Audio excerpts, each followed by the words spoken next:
On behalf of everyone, I, of course, thank Daryl for her fine reading and choir for wonderful music. Thank you.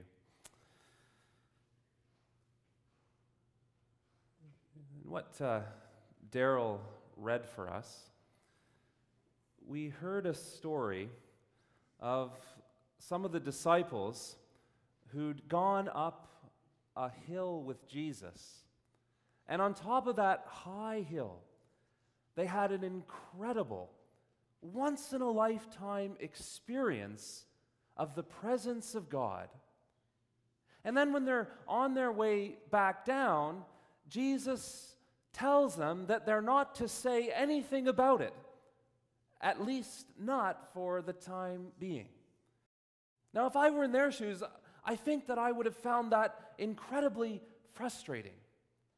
You see, Jesus, by this point in his story, has become a very controversial figure. And the disciples who are hanging around with him all the time are becoming associated with him in his controversies and are finding themselves, as a result, in a difficult position and are thinking that others, especially the religious and political authorities, are not seeing Jesus the way we are. Maybe if only we could tell them what we have just seen, then that would make a difference. But instead, they're told to keep quiet. I don't know about for you, but sometimes for me, it's very difficult to keep a secret.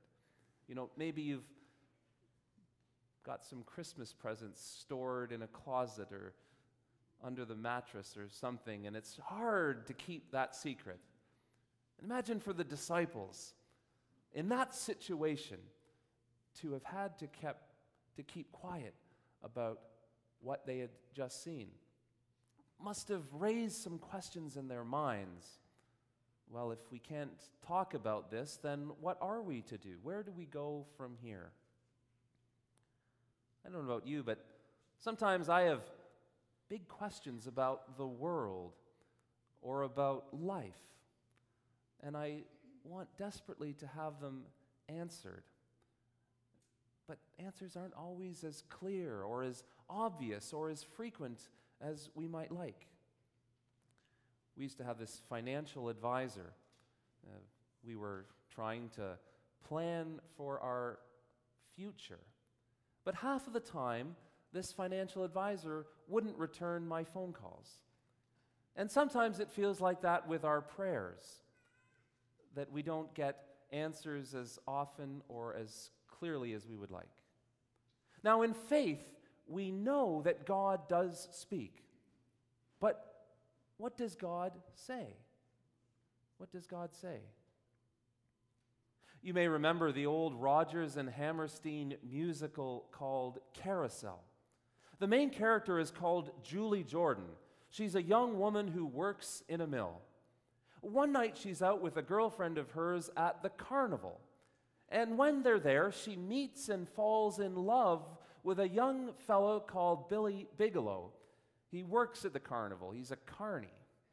Well, they begin a romance which, for various reasons, costs the two of them their jobs. It kind of gives you an idea of the cultural milieu that their employers could fire them based on their romance. And they begin a relationship on difficult footing with no jobs, no income. And it's a relationship that turns especially badly for Julie. See, she becomes pregnant and is trapped in the relationship, and Billy is abusive towards her. She's in one of the worst possible situations that a young woman could find herself in. And she must have wondered, how did things come to this? Why has my life turned out in this way? And what can possibly be done to get out of this situation? I'm a very fortunate person. I have a family and a job and a house. Well, I don't so much have a house as a mortgage. But I'm a very fortunate person.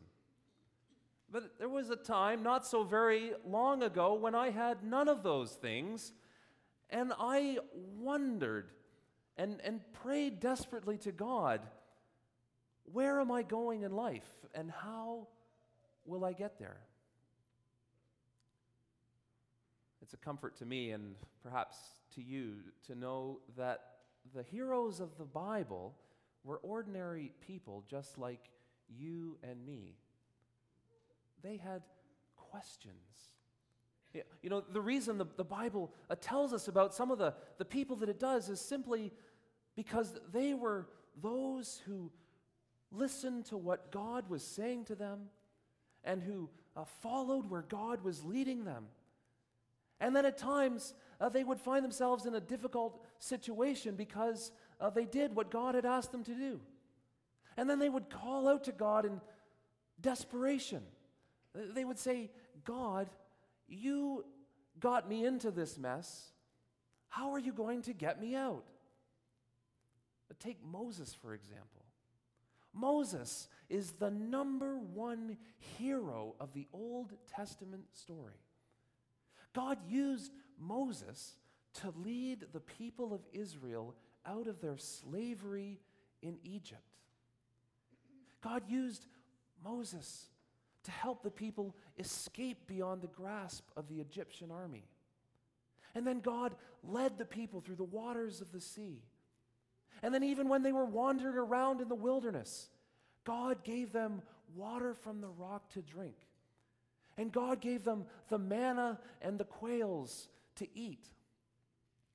But still, Moses questioned God. After all these signs and wonders and the powerful presence of God, Moses called out, God, how do we really know that we are your people? And how do we really know that you're going with us? Well, God answered Moses by placing him in a crevice in a rock and then covering his face, and then the presence of God passed by. Take Elijah, for example. Elijah is the number one prophet of the Old Testament story. He is the prophet of God par excellence. Elijah had done heroic things for God. And yet near the end of his story, the queen of Israel named Jezebel wants to have him killed. And Elijah is at the end of his rope. He's a broken man. And for fear of his life, he flees and runs away as far as he can from civilization. And he finds a mountain in the middle of nowhere, and he begins to go up the mountain. And then when he gets to the top, he hides in a cave. And then God sort of taps him on the shoulder and asks, Elijah, why are you here? In other words, God had called Elijah to be a prophet, someone who would speak God's word to God's people. He certainly could not do that all alone in the middle of nowhere, hiding in a cave. And then God's presence shook that mountain. And Elijah tiptoed out to the mouth of the cave, and his face was hidden behind his cloak. And then God whispered to him, Elijah, go back. I will be with you. Even the disciples of Jesus had big questions in life, big questions for God. Those who were around him, those who heard his teaching with their own ears, those who got to see him with their own two eyes. I mean, try to imagine just for a minute to be around Jesus in the same way that you and I are with each other right now. Must have been incredible for them. And yet, following Jesus was beginning to lead them into difficulty. He was a controversial figure, and they found themselves getting wrapped up in these controversies, whether they liked it or not. They thought he was the one that God had sent to save God's people. And they had laid aside everything to follow him. They had bet everything on him. And then Jesus tells them that he is on the verge of suffering and death. That's what Mark tells us just a few lines before the passage we heard this morning. Jesus predicted his suffering and death. What a shock this must have been to them. They thought he was the hero, the one whose coattails they would ride to glorious victory and to freedom for their people. And in this shock to them, Jesus led some of them up a mountain. Now, we often think about the disciples of Jesus as being a small group. But in truth, there were lots and lots of people who were following him around the countryside. Of course, we have many, but we have all these stories where Jesus taught or fed a multitude. And it gives us the sense that there were lots of people following around. Well, the 12 disciples were like his inner circle. And the inner circle of the inner circle, or the disciples' executive committee, was Peter, James, and John. And he led these three up to the top of a mountain. And when they get there, Mark tells us that Jesus was changed. His face changed and began to glow with some kind of heavenly light. And his garments began to shine whiter than they could ever have imagined. In the Greek version of Mark's gospel, there's an interesting play on words where he kind of has this overuse of descriptive words, something like that Jesus' clothes became brilliantly, shiningly white. And then Moses and Elijah, these Old Testament heroes, appeared talking to Jesus. It's difficult to know what to make of this account. Was this a story that describes something which really happened in history? Are these words which capture something similar to what we would see if there'd been a video camera there? On the other hand, were these words meant to describe some kind of visionary experience of these disciples? Or possibly was this story a later fiction created totally out of nothing? It might help us to answer these questions if we knew what kind of writing this was meant to be, what genre of literature. Well, on the one hand, we seem to have clues pointing us to history writing. Mark begins the account by saying 6 days later. In other words, this story or episode happened 6 days after what Mark had just described. That's very precise. He didn't start it off by saying a few days later or a little while later. Not 7 days, not 5 days, 6 days. But on the other hand, there are clues which suggest this might be symbolic language, characteristic of a kind of literature we call apocalyptic. Jesus led these three disciples up simply a high mountain. Well, which high mountain? It doesn't say. We can be forgiven for confusion because even those purported to be there were confused. For what it's worth, I think that's what's going on in this story is that Mark is in some way trying to describe a scene, a time and a place which in some way straddles heaven and earth. There's a very famous part of St. Peter's Basilica in Rome, the central church of Roman Catholicism. You stand on the floor of the church, and then there are some steps which lead up into a chancel. And then there's the altar, which is a table up against the wall. And above this altar is a great high mural known as the Altar of Transfiguration. It's 15 or 20 feet in the air. Halfway up this picture are the disciples. They are cowering in fear, hiding their faces to the ground. And then a little higher up are Jesus and Moses and Elijah. And they're hovering above the top of this mountain, heavenly angelic figures. And behind them glows the light of heaven.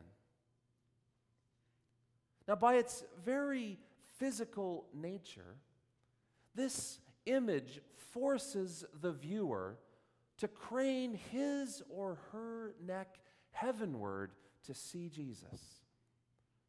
And I think that in a manner of speaking, this is what Mark is trying to do with the story. However we interpret its different parts, the message of the narrative is clear. On the one hand, the three disciples receive clear instructions to follow Jesus, to listen to him, to do what he says, to go where he goes. And they receive this reassurance by God's presence, that if God is with them there, then God will be with them wherever they go, especially when they are following Jesus.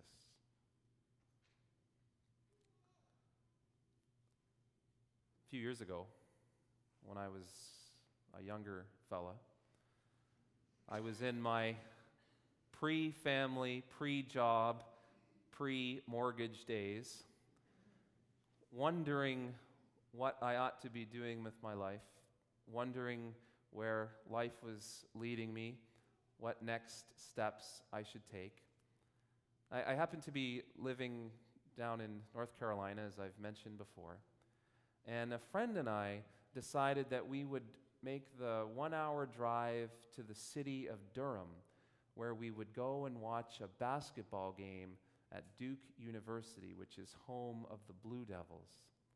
Now, I imagine that many of you don't have a lot of interest in U.S. college basketball, but when I was a youngster, I absolutely idolized that stuff. I was obsessed. And for those who are interested in that sport, the Duke University Blue Devils are like the center of the universe. And so my friend and I got in the car and we drove to Durham, and we didn't have any tickets. Our intention was to see if we could buy some tickets from a scalper. Now, yes, I'm your minister and I buy tickets from scalpers.